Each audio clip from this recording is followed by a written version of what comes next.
அதிகாரம் 8.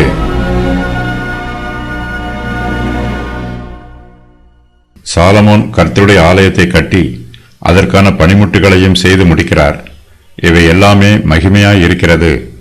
இந்த அதிகாரத்தில் சாலமோன் கர்த்தருடைய ஆலயத்தை பிரதிஷ்டை பண்ணும் சம்பவம் எழுதப்பட்டிருக்கிறது.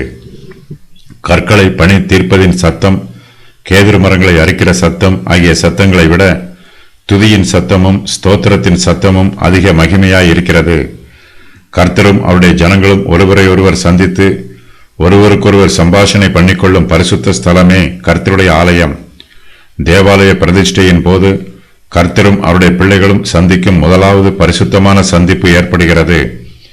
தேவாலய பிரதிஷ்டைக்கு கூடி வந்திருக்கிற இஸ்ரவேல் ஜனங்கள் பிரதிஷ்டைக்கு வந்திருக்கிற பெரிய கூட்டமாகிய இஸ்ரவேல் அனைத்தும் தேவனாகிய கர்த்தருடைய சந்நிதியில் 14 நாள் வரைக்கும் பண்டிகையை ஆசரிக்கிறார்கள். கர்த்தருடைய உடன்படிக்கை பெட்டியை ஆசாரியர்கள் எடுத்துக்கொண்டு வந்து மகா பரிசுத்த ஸ்தானத்திலே வைக்கிறார்கள். கர்த்தருடைய மகிமை கர்த்தருடைய ஆலயத்தை நிரப்பிற்று.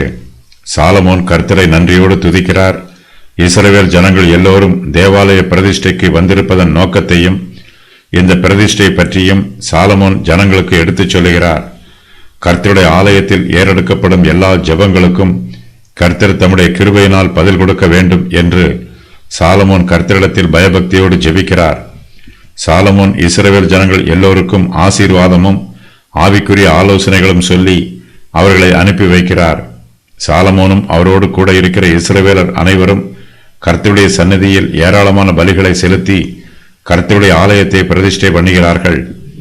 கர்த்தருடைய ஆலயம் பிரதிஷ்டை பண்ணப்பட்ட சம்பவம் இஸ்ரவேலர் அனைவருக்கும் மகிமையான சரித்திர சம்பவமாகும். இந்த நாட்கள் இயேசு கிறிஸ்துவின் மகிமையான நாட்களுக்கு அடையாளமாயிருக்கிறது.